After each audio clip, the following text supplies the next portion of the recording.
Cepongan selajengipun masih diterima tamu versi dangdut terutama Sofyan Putra, anak kandung dari Sentul, putra dari Bapak Sofyan, Cak Roni Pak Ijaz, beserta Fadi Pak Fatan, Cak Marsub, Cak Mahmud, Cak Solla, Cak Nemo, Faisal, Mas Uud, beserta Cak Sulaiman, Cak Solehan Bayu, Sumber Keramat, monggo tak usah sampur wis dangdut.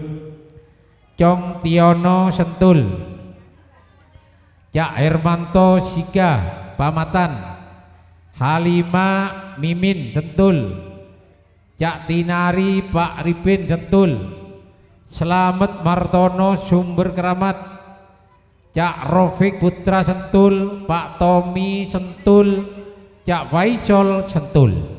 Monggo tampil di panggung pagelaran. Setelah ini Bapak Mina sendirian.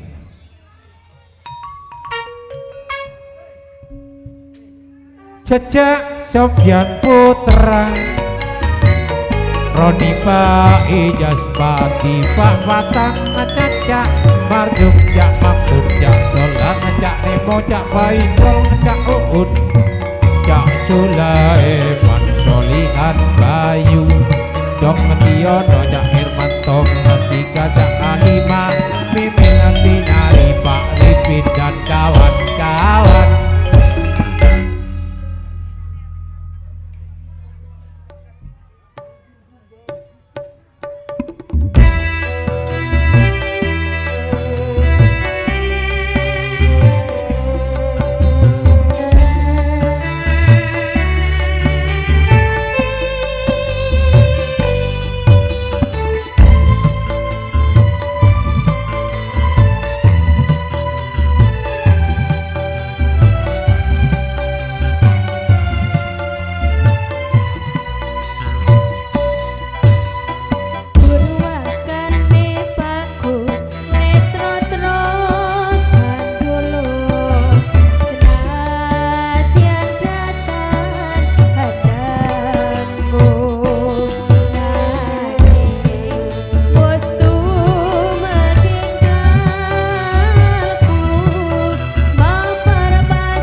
Matur nuwun, kula aturaken terima tamu versi dangdut Sofyan Putra beserta Roni Pak Ijaz, Padi Pak Watan beserta kawan yang telah sudah tampil di panggung pagelaran.